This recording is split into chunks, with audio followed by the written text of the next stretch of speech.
Muy buenas noches, bienvenidos señoras y señores, programa 2 de esta nueva temporada en pleno mes de septiembre, muchos esperando ya, al menos aquí en Oviedo, San Mateo, con la diada en este jueves precisamente, con la vuelta al colegio de 69.000 niños en Asturias, con la muerte de Emilio Botín, en fin, todo eso lo vamos a analizar en esta mesa de debate que conforma nuestro Ni Más Ni Menos. Pero antes de ello, ya saben que dividimos nuestro programa en diferentes bloques y el bloque de economía es el que abre hoy este programa con Diego Barceló, al que le damos la bienvenida enseguida. ¿Qué tal, Diego? ¿Qué tal, Víctor?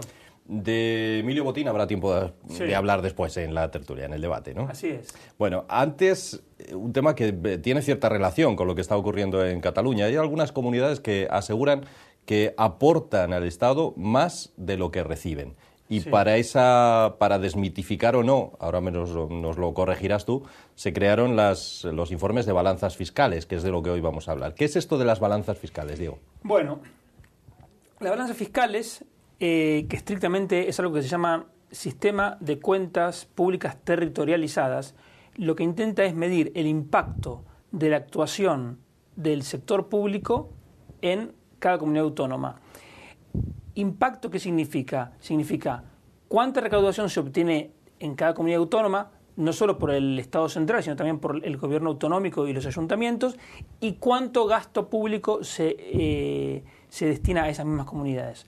Ahora, de los ingresos y de la recaudación y de los gastos sale un saldo. Ahora, esto que en teoría parece muy fácil, cuando uno se sienta a hacer los números es algo complejísimo.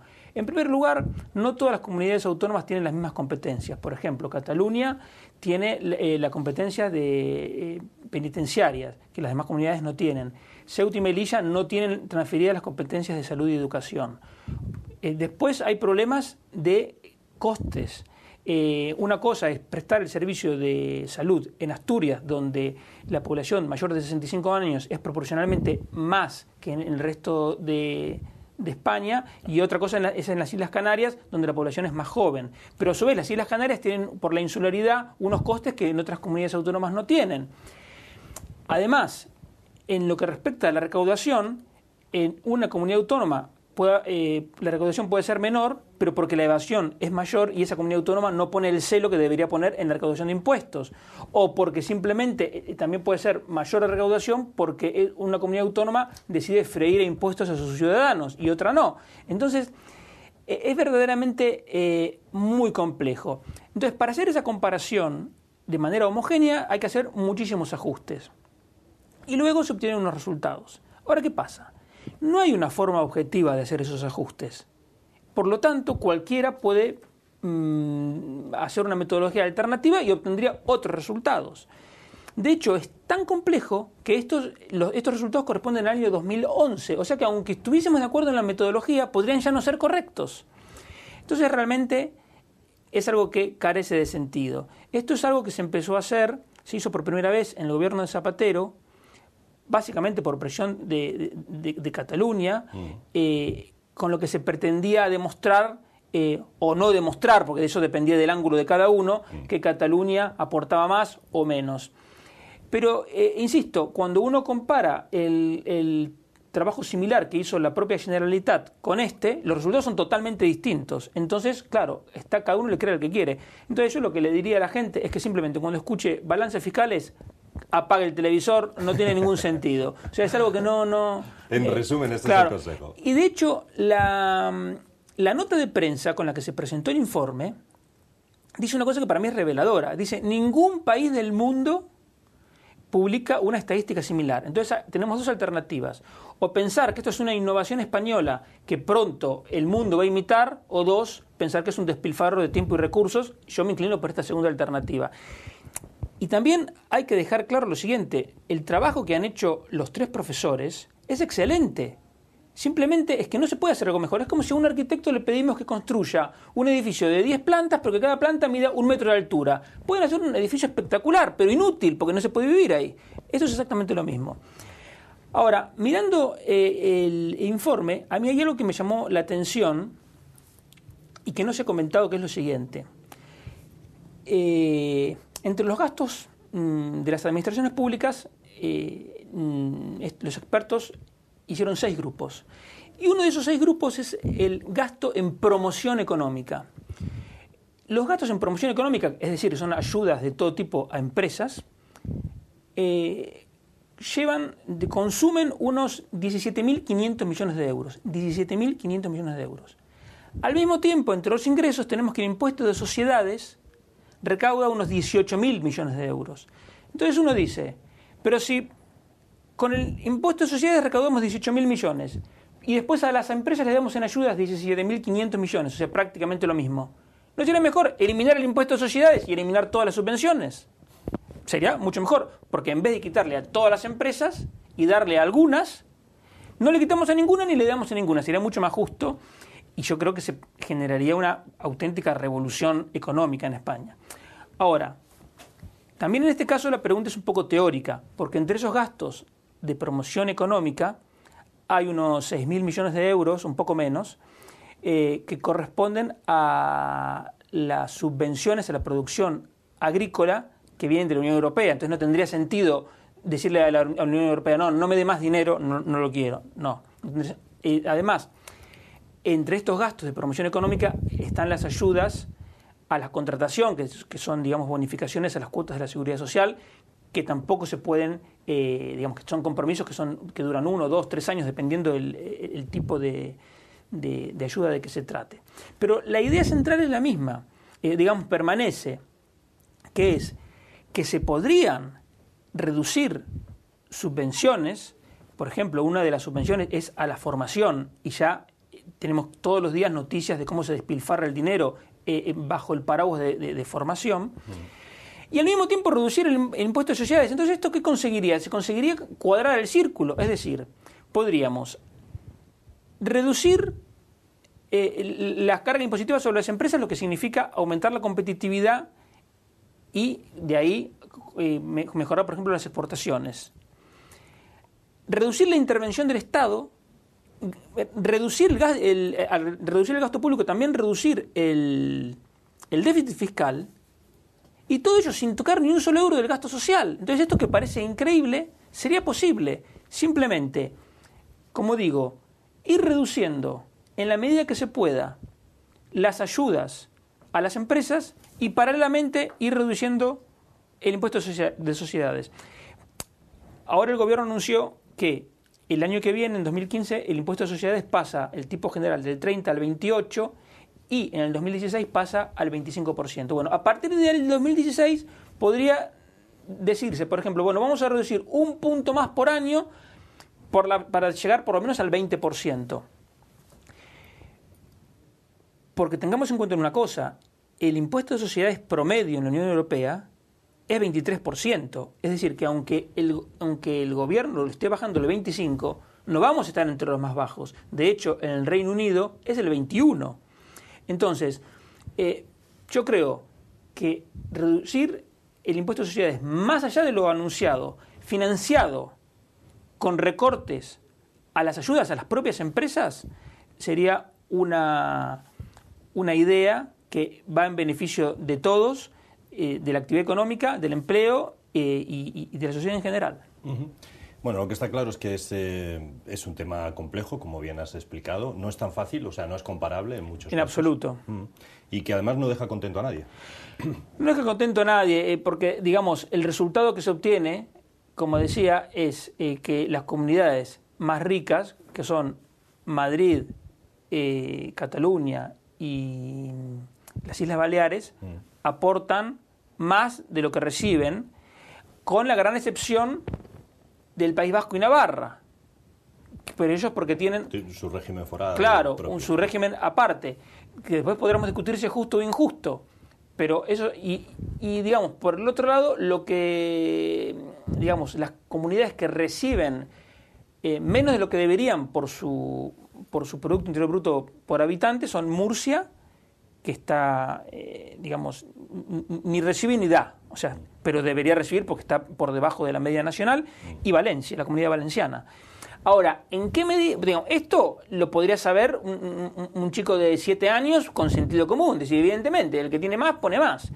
Ahora, ¿en qué medida?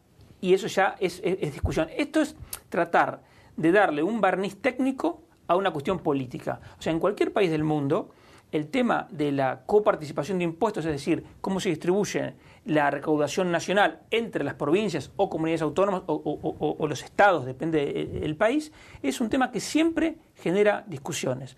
Ahora, el problema mayor en España fue que en 2001, si mal no recuerdo, se había acordado un sistema de financiación autonómica por unanimidad y se decidió reemplazar luego, en el 2005, 2006, no recuerdo el año, por otro que no fue acordado por unanimidad. Entonces ahí surgen los problemas. En fin, la economía con sentido, como siempre les decimos, y explicada por Diego Barceló. Este asunto de las balanzas fiscales, como decíamos, no deja contento a nadie. Esperemos que a nuestros espectadores sí, que lo hayan entendido con las explicaciones dadas por Diego. Muchas gracias, Diego. De nada.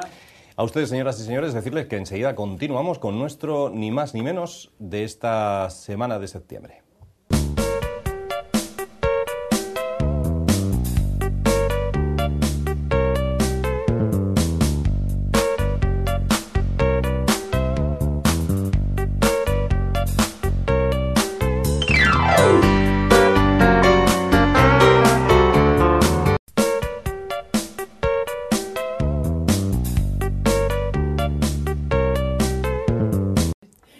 Bueno, pues aquí estamos, señoras y señores, en esta segunda parte de nuestro programa, con Gonzalo, con Rosa, con Diego. El día de la vuelta al cole, 69.000 niños. Se les ha acabado ya las vacaciones de verano y vuelven al colegio en este día. Ya les decíamos al principio que es un día que genera muchas noticias. En Cataluña se está celebrando la Diada, con todo listo, dice Mas, para la consulta del 9 de noviembre. Hemos sabido hoy que Pistorius ha sido declarado no culpable. No sé si alguien se lo esperaba, pero así es. Y hemos hablado, o vamos a hablar, del adiós a Emilio Botín, que fallecía de un infarto. Bueno, hablamos de todo ello, pero, hombre, habrá que hablar también de San Mateo, ¿no? Algo de ambiente festivo ya se vive en la ciudad como consecuencia de esas fiestas, aunque ya saben que nosotros emitimos para toda Asturias, no solamente para Oviedo. Pero bueno, habrá muchos que vengan a ver a Víctor Manuel, digo yo, no sé. ¿Qué tal, Gonzalo? Pues muy bien, buenas noches. Sí, hay gente que viene a ver, inexplicablemente hay gente que viene a ver todavía a Víctor Manuel. Todavía no sé si viene con Anabel o no, si actúan juntos por separado, encima sí, actúan juntos. ¿No? Y muchos más. Y muchos más. Motivo extra para ni acercarse por ahí, no vaya a ser que oiga algo sin querer. Bueno, pero no sé qué tenéis contra Víctor Manuel, un asturiano de pro de toda la vida. A mí simplemente que no me gusta. La música, hablamos de la música. A mí no me gusta la música de él. La última canción que me gustó la yo escribí en el 82 o por ahí, o sea que bueno, desde entonces... La Planta 14 no o alguna vez. No me acuerdo cuál es. Todavía antes. Hace tanto que no me acuerdo cuál es. O la Porta del Calá, bueno, hombre, estaba bien. A ver, Rosa, y además es pregonero, Víctor Manuel, ¿eh? Sí, es pregonero. Creo que tiene pues todas las entradas vendidas, como del orden de 20.000 entradas para los conciertos que va a dar mañana y pasado en la Hería. Pero bueno, no es solo un concierto en sí, porque el concierto, que vienen todos sus amigos para homenajearlo y cantar con él, el último fin es un DVD que saldrá en Navidad, que se comercializará. ¿En Navidad? Sí. Qué curioso que aprovechan la Navidad estos progres ateíos. A mí me pasa, pues no sé si igual que a Gonzalo, a mí no me gusta Víctor Manuel, aunque sea del mismo pueblo que yo. No me gusta absolutamente nada, ni su música ni su actitud ante muchas cosas. Y a mí me resulta chocante que un hombre que ha dicho las cosas que ha dicho de la derecha y del PP, precisamente del pregón en Oviedo. Yo no sé si los obetenses lo podrán entender. ¿Por ser pregonero se cobra o es un acto? Pregunto, desde mi ignorancia. Pues ¿o es un acto... muchas veces sí se cobra. Yo no sé si es que han llegado a un acuerdo de pregón por... El mismo PAC. Sí, que ha sido un PAC, pero desde luego económicamente los beneficios van a ser muy, muy, muy importantes. Pero muy importantes. Para la ciudad también, si se graba un DVD aquí, Hombre, evidentemente también para la ciudad, porque si hay 20.000 personas que vienen al concierto, pues alguna se quedará a dormir, tal. Yo respeto a las personas que lo vienen a ver y que les gusta Víctor Manuel, que son miles, evidentemente. No entiendo muy bien que Víctor Manuel sea el pregonero de una ciudad de derechas, como es Oviedo. O sea, además un hombre que siempre se ha encargado de diferenciar derechas e izquierdas. Pero yo no sé si todo por la pasta vale o qué pasa. A mí me pareció muy bochornoso ver ayer a Caunedo inaugurando una exposición sobre su figura, sobre la figura de Víctor Manuel. Ahí detrás de Víctor Manuel, como decimos en Asturias, parecía un prubín detrás de él y de su señora Ana Belén. Realmente no. ¿El alcalde tiene algo que decir en la elección del pregonero? Por supuesto. Entonces, Todo. también es incomprensible desde el punto de vista de él, de ambos. Claro. De todas maneras, lo que decías de la publicidad para la ciudad, por el DVD, yo dudo muchísimo, porque ese siempre es el argumento que se da para justificar los apoyos de los ayuntamientos a los clubes de fútbol. O sea, digamos que el ayuntamiento se dedique a limpiar las calles, las plazas, el servicio de agua, y que la publicidad la deje para otros. Con que se ocupe de lo que se tiene que ocupar, se tiene bastante. Hombre, yo creo que al público que llega Víctor Manuel, que llega a muchísimo público, evidentemente, y en España en general Oviedo es conocido sobradísimamente. O sea, no creo que el DVD de Víctor Manuel vaya a traer más turistas a Oviedo, para nada. Yo pienso que aquí hay un negocio, que no estoy en contra de los negocios y de que eso sea un negocio, pero es un negocio puro y duro. Él canta, graban... Yo creo de lo que decís, de que la gente que llega a Víctor Manuel, yo creo que podemos decir aquello de que ya pasó el sol por su ventana. O sea, Víctor Manuel de pregonero, a lo mejor a principios de los 90, pues sí, puede tener algo de sentido. Hoy en día ya no es que cante al abuelo Víctor, es que es él el abuelo Víctor. Nada, no tiene mucho sentido. Eso ha sido buenísimo. Objetivamente no tiene público. Es el abuelo Víctor. Claro, es que yo no, de verdad, el aspecto pregonero en el que ni lo sabía, la poca atención que le presto yo al alcalde de Oviedo, me parece que es lamentable.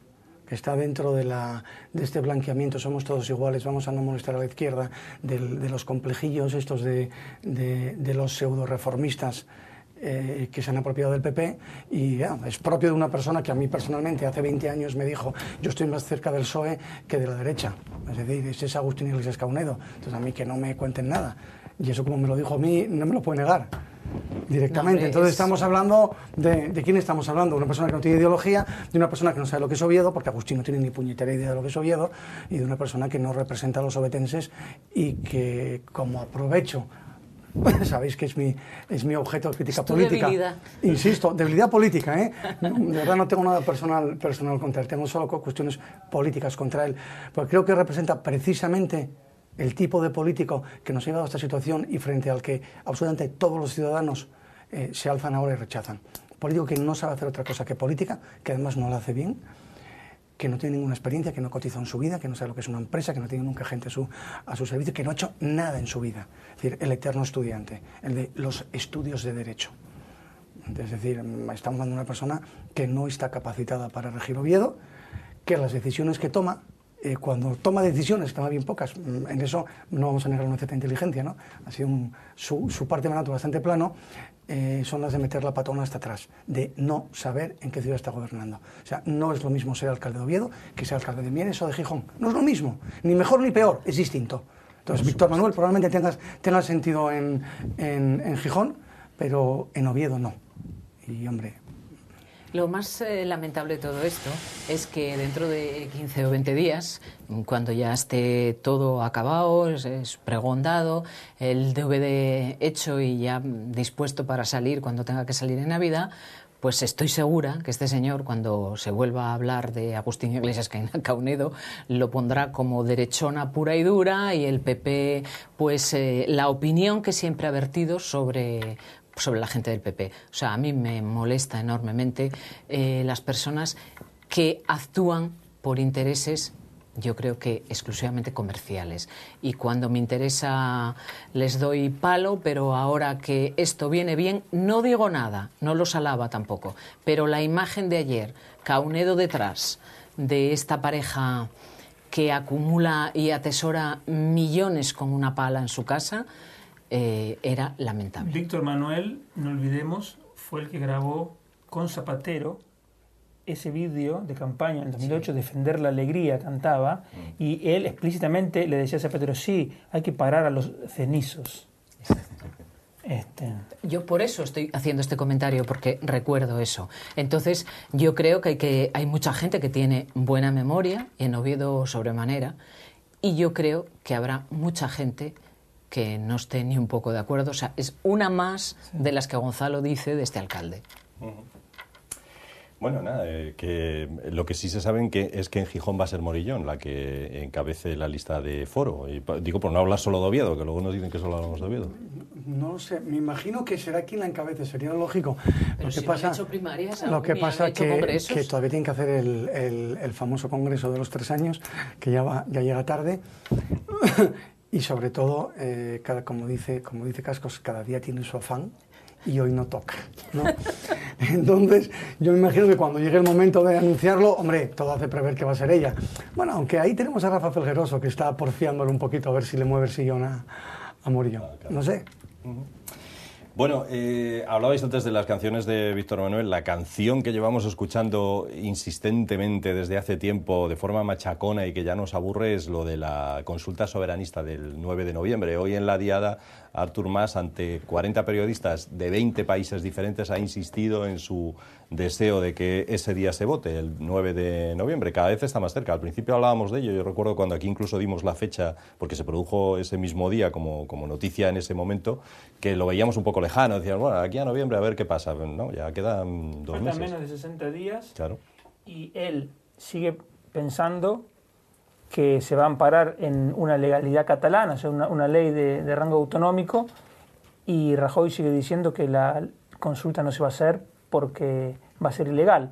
Entonces, bueno, vamos a ver, la verdad que es una irresponsabilidad absoluta, se haga o no se haga, tensar la cuerda de esta manera, pero precisamente las noticias que están habiendo sobre el tema de Escocia, en el que hay bancos, concretamente el Royal Bank of Scotland y el Lloyds, que cambiarían su sede de Edimburgo a Londres en caso de independencia, es una buena muestra de las cosas a las que se va a enfrentar, a las que se enfrentaría Cataluña en caso de intentar la independencia. En el caso de Cataluña todavía sería peor, porque Escocia podría seguir utilizando la libra, pero Cataluña no podría seguir utilizando el euro. Se pone mucho de ejemplo, ¿no?, lo de Escocia. Lo que pasa es que no tiene nada que ver, porque hay que tener en cuenta lo siguiente. Escocia era una cosa separada y en 1707 firmaron el Tratado de Unión. En caso de que el referéndum o plebiscito, no sé exactamente qué es, de la independencia se aprobara, lo único que tendrían que hacer es añadir un anexo a ese tratado diciendo se terminó. Perfecto, entonces podría ser. Pero Cataluña nunca fue algo separado. Digamos, si uno lee la historia de Europa, no se menciona nada que referido a Cataluña hasta el año 800, es decir, 100 años después de que Asturias ya fuese reino independiente, y como una provincia limítrofe del imperio de Carlomagno. Entonces, digamos, derivar de ahí todo un folclore, digamos, la verdad que no tiene sustento histórico. Lo que pasa es que hay gente que ya le han contado la historia tantas veces que están convencida de que es verdad. Entonces, bueno, ¿qué vamos a hacer? Diego, 100 años después de Asturias, no. 1000. Bueno. 1000. El reino de Asturias es en torno al año 800. Es decir, Sí. 1000 años después. No, por eso. A Pelayo lo nombran rey, lo proclaman en el 719 y yo estaba hablando del año 800. Te había entendido 1800. No, por Dios, no. 800. Del Imperio de Carlomagno. Y bueno, pero digamos, yo conozco gente que es gestora de fondos, que ya me han dicho que clientes de Cataluña han cambiado a cuentas por el simple hecho de que la cuenta nueva está domiciliada en Madrid. Ojo, yo lo que digo, Cataluña ya está pagando un coste por toda esta aventura completamente irresponsable. Y las grandes empresas catalanas, parte de ellas ya tienen alquiladas y acuerdos de alquiler para llevar sus sedes a Madrid. Lara dijo que se iban a mudar a Sevilla. Sí, el Grupo Planeta. ¿Qué consecuencias podría tener, Diego, si Escocia efectivamente consigue la independencia para las empresas españolas que tienen intereses? La podría verdad pasar?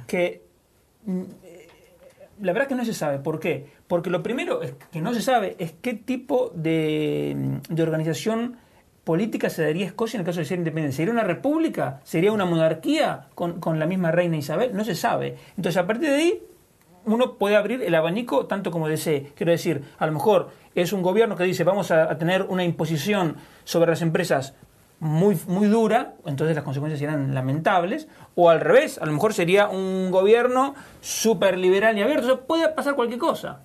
La verdad que en cualquier caso, a las empresas en general lo que quieren siempre a largo plazo es estabilidad. Entonces, esto que está ocurriendo es lo peor que pueden hacer, porque es que no se sabe nada. De todos modos, yo abundando un poco en el tema catalán, a mí me parece que lo de Artur Mas es una cosa impresentable, que no tiene... La verdad es que a Mariano Rajoy, nos guste más o nos guste menos, le han tocado una serie de cosas que para bailar con ellas, tela. Pero de todos modos, vamos, yo pienso que esto no va a llegar a término, que el gobierno se va a imponer como es debido y como tiene que imponerse, y este tipo de devaneos de los catalanes pues los tendrán que parar sí o sí. Aparte que no todos los catalanes, y una parte importantísima de los catalanes quieren esto, pero están vendiéndolo tan bien que están engañando a muchísima gente. De todas formas, hay que también decir que Rajoy no ha sido quien originó este problema. Este problema se viene originando desde mucho, y la verdad es lo que tú dices, le toca lidiar con el problema ya hecho un monstruo, ¿no? Exacto. Ahora, si le sale, ojo, que también Rajoy no es inocente en el sentido político, quiero decir, si le sale bien, es la medalla que se va a colgar, y por Dios, va a ser importantísimo para él. Sí. Bueno, yo ya que tiene la palabra Diego, pues quiero aprovechar para preguntarle las luces y las sombras de Emilio Botín, que fallecía ayer y que deja el banco en manos de su hija, ¿no? Mira, la verdad es que mi opinión sobre él, como de la misma manera que sobre Amancio Ortega y los grandes empresarios,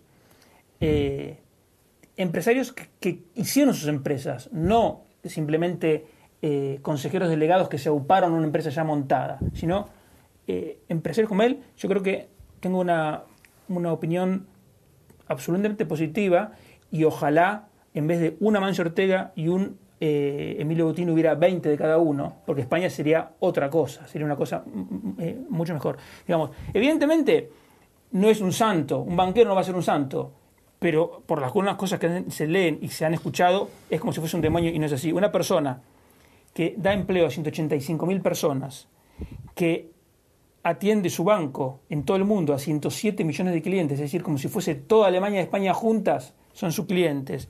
Tiene 13.000 oficinas, 3,3 millones de accionistas, y que, digamos, en pocas décadas ha hecho el banco más importante de Europa continental. Digamos, es algo que se hace, no hace 40, hace 20 años nos lo decían. En España nos hubiéramos reído, nos hubieran tomado por loco. Este hombre ha sido un genio, es la realidad. Y además, hay mucha demagogia al respecto, porque, por ejemplo, se lo acusa a los preferentes cuando el Banco Santander no hizo obligaciones preferentes. Eso fue una cosa de las cajas de ahorro, como siempre digo, dirigidas por políticos y sindicalistas, no por el Banco Santander. Segundo, el Banco Santander fue el primero que empezó a remunerar las libretas cuando nadie las remuneraba. Eso favoreció los ahorros de cientos de miles de españoles. Y además fue el primer banco, por iniciativa personal de Botín, que cuando las hipotecas se pagaban al 16 o al 18%, las bajó al 11%. Entonces cientos de miles de españoles pagaron menos de hipoteca gracias a Botín. Entonces a mí me dicen, Willy Toledo escribía, el daño que has provocado mereció la pena. Yo digo, ¿qué daño? Hay 185.000 personas hoy trabajando en el Banco Santander, en todo el mundo. Y yo, los beneficiados por la política de Botín, los cuento en cientos de miles. Insisto, que habrá cometido errores, desde luego, pero yo creo que el saldo favorable es ampliamente positivo. Yo tengo claro, además yo hoy tengo que estar totalmente de acuerdo con Diego, por fuerza, ¿no? En una persona que el día 1 de cada mes paga su nómina a 185.000 personas, lo menos que hay que hacer es agradecérselo. Y luego, cuando pase el tiempo, ya analizaremos lo que sea. Hablar a estas alturas, además sobre todo viniendo de quien viene, de los claroscuros, de la forma en la que se hizo el dinero, mire, la cuestión al final es que esta persona se dedicó toda su vida a trabajar, toda su vida a su banco, creó una gran empresa, puso de verdad a España en el mapa, en el sector financiero, podía tratar, y esa entidad sigue tratando de tú a tú con absolutamente todos los poderes del mundo, puede beneficiar a los intereses de España con esa actuación, lo hace en el día a día, y además, y claro, todo hay que decirlo, ¿no? El banco sí tiene también una obra social bastante importante. El Banco Santander está detrás de muchos patrocinios y muchas sponsorizaciones que a ellos les revierten imagen de marca y podemos decir que les lavan la cara, pero a cambio de eso también permiten que mucha gente haga muchas cosas en muchos sitios, ¿no? Gente que de otra forma, si fuese solo con la iniciativa estatal, no lo haría. Si fuese con el papá Estado tan bueno que tenemos, no lo haría. Yo creo que en esencia, además, este botín representa una cosa de lo que aquí hemos hablado muchas veces, ¿no? Es decir, el liberal que se preocupa por trabajar, que no le pide nada a nadie, que se hace a sí mismo, y que representa, yo creo que la definición esta que hizo Hank Ridden en la Rebelión de Latas, en el libro de Ayn Rand, precisamente de lo que es un empresario, ¿no? Es decir, es esa persona que genera riqueza para los demás y no se la quita a nadie. Porque bueno, es que los banqueros, no, mire, a mí el único que me quita dinero y no me da absolutamente nada a cambio es el Estado. Yo con el banco tengo un contrato. Tampoco es cierto, te da unos servicios en el caso del Estado. A ver cuánto valen vamos a ver cuánto valen los servicios en función de lo que yo pago.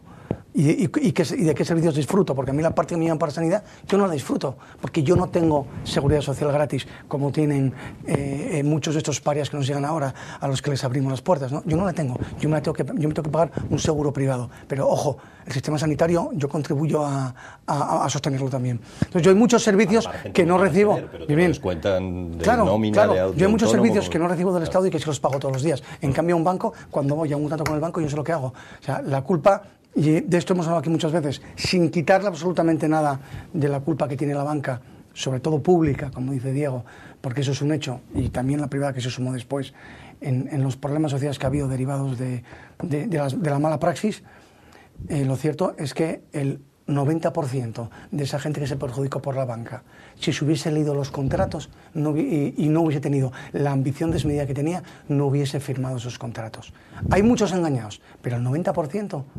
lo único que les movió fue la ambición. Y claro, eso también hay que entenderlo, ¿eh? Entonces, esta es una persona que optó por un modelo de banco, sacó adelante un modelo de banco cuando todos iban en otro sentido, creó un gran banco de lo que era un banco pequeñito, y yo creo que hay que agradecerle toda la labor buena que haya hecho, y el que tenga algún pleito con el banco, que no lo personifique con él tampoco, porque eso tampoco es justo, ¿no?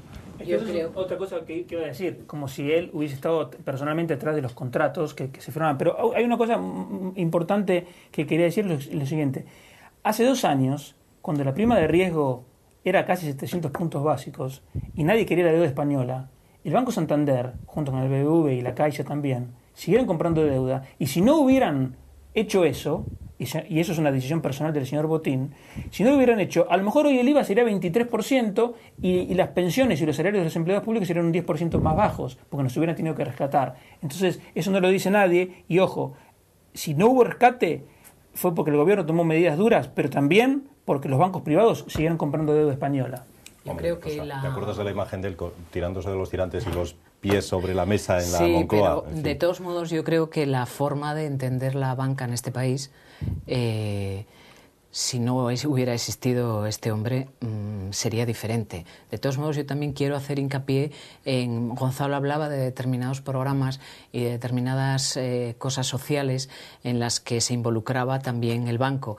Hay una Universia, el programa que iba a emplear en total 700 millones de euros en ayuda a estudiantes universitarios con becas y con ayudas. Aquí en Asturias hace 3 meses firmó un convenio de ayuda a la universidad, que ya sabemos todos cómo está la universidad, de 800.000 euros, y pensaba ayudar con otro tanto, porque bueno, se había dado cuenta que era poco dinero, 800.000 euros para la ayuda a becas a estudiantes, cuando el Estado está recortando en becas. O sea, hay muchas cosas que no tenía un banco por qué hacerlas, y era una decisión personal de este señor. La ayuda, yo sé también que, por ejemplo, en Valdecilla, en Santander, los MIR que estudian allí tienen una serie de ayudas, especialmente del Banco Santander, porque bueno, todos sabemos que los MIR, sus salarios son miserables. Una persona que después de hacer una carrera brillante y un MIR gana 900 euros al mes haciendo las horas que no están escritas de guardias. Y concretamente en Valdecilla, cuando hacen guardias, desayunos, comidas y cenas son gratuitas a cargo del señor Botín, que ha hecho un convenio con Valdecilla. Bueno, son muchas cosas las que hay en muchos sitios donde, bueno, y el centro que estaban haciendo ahora mismo Santander va a ser monumental. El hombre, el pobre, no lo va a haber acabado, pero el centro cultural que se está haciendo va a ser... Y la consolidación de Fernando Alonso, que como historiano también se agradece. Ese era su ojito derecho. Yo creo que... Pero porque representaba además un poco los valores de los que hablábamos antes, ¿no? El trabajo, la constancia, la profesionalidad, el dedicarte a lo tuyo. Sí. No hace falta ser simpático Yo creo en el mundo que para ser bueno. a su hija y heredera... Puede ser bueno siendo antipático y puede ser malísimo siendo la más de simpático. Sí. Entonces, a bueno. su hija y heredera en el cargo le va a costar, evidentemente, asumir. Su padre pues tenía una personalidad muy arrolladora y va a ser muy difícil porque las comparaciones van a estar siempre ahí. Y hay voces que dicen, bueno, que sí, antes lo hablábamos, que si las acciones habían caído un poquito porque había mucha gente que no estaba de acuerdo, aunque la nombraron por unanimidad, ¿no? Yo creo que eso es la incertidumbre lógica de cuando pierdes una figura así. Le va a costar trabajo por la comparación, pero bueno, también en este país que es como es, el hecho de que una mujer ahora mismo vaya a presidir esa grandísima corporación, pues habrá algún carcamal que todavía le rasque. Los mismos que aplaudían con las orejas cuando teníamos ministras de cuota en el PSOE que no suelen hacerlo con un canuto. Aquí tenemos una directiva absolutamente preparada, sí. Además con que también es dueña en parte del banco, que la han designado, como tú dices, por unanimidad, que es una profesional extraordinaria, que estaba dirigiendo hasta ahora la rama británica del banco, que era la que más beneficios estaba dando, estando como está toda Europa, por encima de Asia y de América.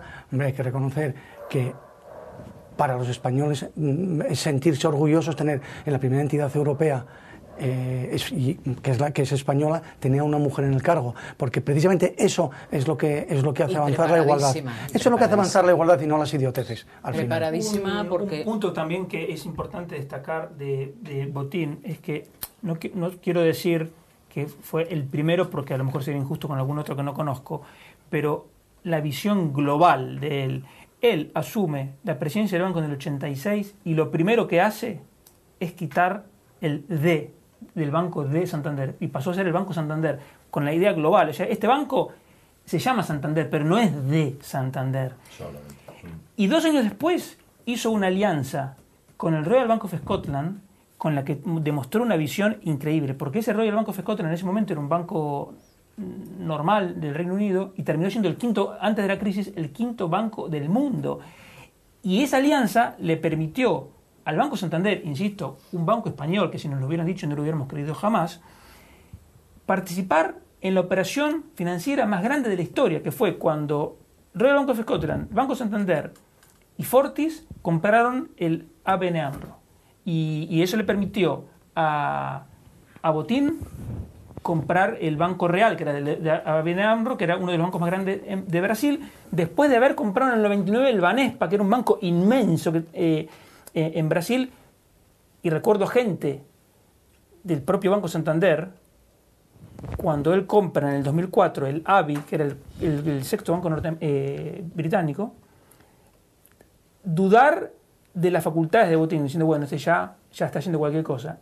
Demostró una visión. En cada compra que hizo dijeron, está pagando mucho, es un loco, se va a dar una torta. Y la verdad que fue un crack. ¿Tenéis la hipoteca en el Santander? Porque no. Lo parece, no, no me cuenta. Estáis haciendo unos elogios aquí. No, yo no soy cliente, no lo fui nunca. Fíjate, es un modelo de banca comercial que a mí nunca me atrajo. Pero hay que reconocer que es la que mejor funciona. A mí como cliente no me atrajo nunca. ¿Qué le voy a hacer? Podemos dice que ha echado en falta críticas por la corresponsabilidad de los bancos del desastre económico y financiero en el que viven. Es que esa es la gran mentira. Ahí estamos. Esa es la gran mentira que, a fuerza de repetirlo, es lo de Goebbels. Miente, que algo queda. Y entonces hay gente que está convencida que los bancos han tenido que ver en la crisis como si la irresponsabilidad, en el caso español, de la política económica de Zapatero, aumentando el gasto público de manera desbocada, dando cheques bebés, dando cheques de 400 euros a todo el mundo, no hubiera sido mucho más perjudicial. Y evidentemente cualquiera que entienda un poco de economía sabe que la mayor responsabilidad de la crisis es en los gobiernos que gastaron lo que no tenían y no hicieron las reformas que tenían que hacer. Y que además utilizaron a la banca pública precisamente para destrozar el sector financiero. Exactamente. Porque el problema en España es exactamente el mismo que en Estados Unidos, con la burbuja. Quien infló la burbuja fue la banca pública, entrando a competir en condiciones ventajosas con la banca privada. El Santander es precisamente de los pocos bancos que no se dejó arrastrar nunca por esa política. Fue tremendamente prudente con los hipotecarios. Precisamente por eso yo no soy cliente del Santander, porque uno al final trabaja con el banco que le da la hipoteca, ¿no? Pero es decir, digresión aparte, si ha habido un banco ortodoxo que no ha participado de la burbuja en España, ha sido Santander. O sea, no hay una sola promoción quebrada de las grandes empresas en las que el Santander haya tenido una posición dominante. Es que precisamente basta ver la morosidad por entidad. Y ahí se da cuenta que en los bancos privados, por regla general, la morosidad es menor que en las cajas. A las que tuvieron que rescatar fue a la CAM, las que tuvieron que rescatar fue a Castilla-La Mancha, etcétera, etcétera. Claro. Pero hablabas de Podemos y Podemos ahora parece, según ellos, que son los responsables de todas las cosas que suceden en el país. De ellos decían ayer o anteayer que gracias a ellos dimitió el rey, que gracias a ellos, o sea, todas las cosas que están sucediendo han sido por la presión que ellos, espero que esta no se gente... la muerte de Botín. Bueno, es una cosa bastante... Aunque bueno, yo no sé si seguís cómo está funcionando Podemos y con esos círculos que hacen, yo estoy siguiéndolo un poquito por curiosidad. Y ya hay poblaciones que tienen hasta 4 y 5 círculos, o sea que ya se pelean entre ellos y en fin. Claro. Es lo que tiene el asambleísmo, ¿no? Exacto.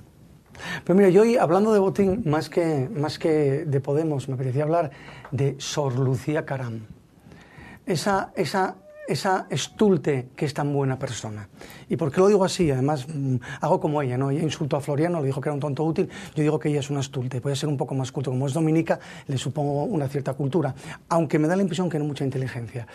El problema que tenemos en España es que cuando alguien es bueno en algo, pensamos que es bueno en todo. Entonces, esta señora es monja, y las monjas hacen muy buenas obras, pero en ningún sitio dice que las monjas lo sepan todo y tengan la ciencia infusa que les puede imprimir el Espíritu Santo. El único que habla es cátedra, y cuando habla es cátedra es el Papa. Es decir, es infalible cuando hablas cátedra. En el resto de las cosas, en el resto de las cosas, y sobre todo en economía, dice unas majaderías descomunales. Y yo creo que Diego va a estar de acuerdo conmigo. Pero es que además es eso. Aquí tenemos un problema. Alguien hace una cosa buena. Entonces coge a alguien y monta un comedor económico. Entonces ya puedo pontificar lo que diga. Oiga, no, mire, usted es bueno con el comedor económico, pero discurriendo no. De discurrir es una cosa a la que tendremos que empezar a acostumbrarnos a escuchar solo a la gente que dice cosas inteligentes, no a cualquiera que es buena persona, porque esta Sor Lucía Caram, y es de lo que hablamos, es muy buena persona pero muy antipática, porque luego dice unas tonterías muy gordas, la pobre, y precisamente sobre Botín ha dicho tonterías grandísimas criticando el comunicado de prensa que hizo el banco para sus accionistas. Oiga, es que una cosa es lo que diga la familia del padre que se ha muerto, y otra cosa es lo que diga el banco a nivel institucional de su esto. Que quizás el banco puede haber tenido más delicadeza y haber hecho una loa de 4 líneas en lugar de decir el Consejo de Administración se reúne hoy designa otro, probablemente. Pero un mensaje institucional es un mensaje de un banco para tranquilizar al accionista y para demostrar normalidad. Entonces, esta gente, coño, mejor que se dediquen a lo que saben, que es ayudar a los pobres, pero que no nos traten de dirigir ni la política económica ni la política financiera, que es lo que nos pasa un poco con Podemos. Pueden ser muy buena gente, pueden decir teorías muy bonitas en clase, pero como les dejemos gobernar, podemos tener un problema tremendo. Y ahí la culpa yo se la he hecho al PP y al PSOE, más que a ellos mismos. Sí. Y no te extrañe que el comunicado del Banco Santander ya lo haya dejado redactado el propio Botín. Sin duda. Porque sí, no tengo ninguna duda. Pablo Iglesias seguro que no. No, esto es evidente. Bueno, yo reconozco mi absoluto desconocimiento sobre el baloncesto, como sobre tantas otras cosas, pero de baloncesto no tengo ni idea. Así que yo, por lo que sí veo y por lo que leo, es que lo de la selección de baloncesto ha sido un fracaso, ¿no? Ha sido típico fracaso español. Sí, soberbia, imprevisión, falta de trabajo. Y luego, vamos a ver. Mira, estoy precisamente leyendo venía leyendo un blog que uno de los titulares del blog es precisamente Genaro Díaz, obetense, que es entrenador asistente de la selección española, y Alejandro Peña, un buen amigo y ex compañero de carrera, ¿no? Y era una loa, y yo me parece que está firmado por Alejandro, es una loa a Sasha Georgievich, diciendo cuando el coach es tu líder. Este blog se llama Basket and Talent y toca temas de coaching y de talento empresarial utilizando el baloncesto para ello, ¿no? ¿Cuál es el problema de España? Y yo creo además es posible que hasta lo hayamos comentado viendo uno de los partidos con Diego el otro día. El problema de España es que en un equipo de baloncesto manda un entrenador y en España mandaba Pau Gasol. Y cuando no decía Pau Gasol mandaba Marc. Eso no es hablar mal de Pau, es hablar mal de Orenga, ¿no? Creo que es el primer equipo de verdad que entrenaba a Orenga y, hombre, enfrentarte a un mundial con un entrenador, claro, que no ha entrenado nunca, no puede ser. El ejemplo que tenemos es Serbia. A Serbia le metimos 30 puntos, le acaba de meter ayer 36 puntos, creo, a Brasil. ¿Por qué? Porque tiene un entrenador delante que fue un gran jugador y que lleva entrenando equipos desde que se retiró como jugador, y que tiene carácter y que es el líder del equipo. Ayer vimos un partido en el que pidió un tiempo muerto cuando ya el partido estaba resuelto. Primer tiempo muerto pedido 2 minutos del final, cuando ya habías perdido el partido. Cuando hacía 5 minutos que sabías que tú habías perdido, porque el pobre Pau Gasol, y digo pobre Pau Gasol, también es culpa de él, estaba desfondado. ¿Por qué? Porque quiso jugar más de la cuenta.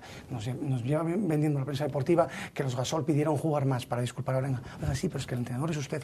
Tuvo usted a Ibaka parado todo el mundial y se le veía enfadado además a Ibaka, porque no entraba en los sistemas, no entraba en las rotaciones. Un equipo que jugó a una cosa todo el partido, al famoso pick and roll. Bloqueo directo, indirecto, desdoblo y te paso.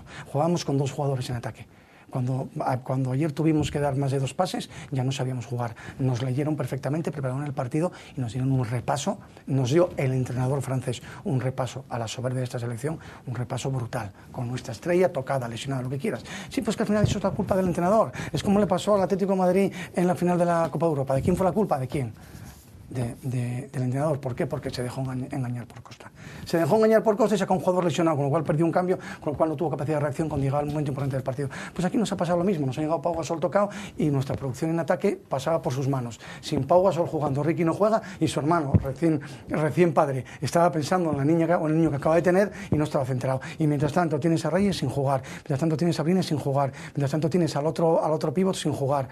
Claro, a ver, no lo sé. Hicimos apuestas para perder y perdimos. Y además yo soy de los que me tengo que tragar mis palabras. Dije, también es verdad que las hice incondicional. Dije, si seguimos así, que tiemble Estados Unidos. El problema es que pinchamos. ¿Por qué? Porque claro, no puedes jugar baloncesto de mentira. Baloncesto hay que jugar de verdad. Rosa o Diego, después de la clase magistral de Gonzalo, yo creo que no podemos. Parecía un periodista deportivo hablando de los 10 a los 18 juega baloncesto. Entonces yo paso el testigo a Diego porque yo no... Yo confieso mi ignorancia absoluta. Que es lo mismo que le pasó a Argentina. Argentina dependía de 5 jugadores y toda su producción dependía de Escola. Anulado Escola, se acaba Argentina. Le pasó exactamente lo mismo, un poquito antes que a nosotros. Exactamente igual. Sí, mientras enfrente tenemos equipos. Tampoco pudo jugar el de Bahía Blanca. Sí, ¿cómo se llama? El hermano Ginobili. Sí, no dejaron a su equipo jugar. Claro.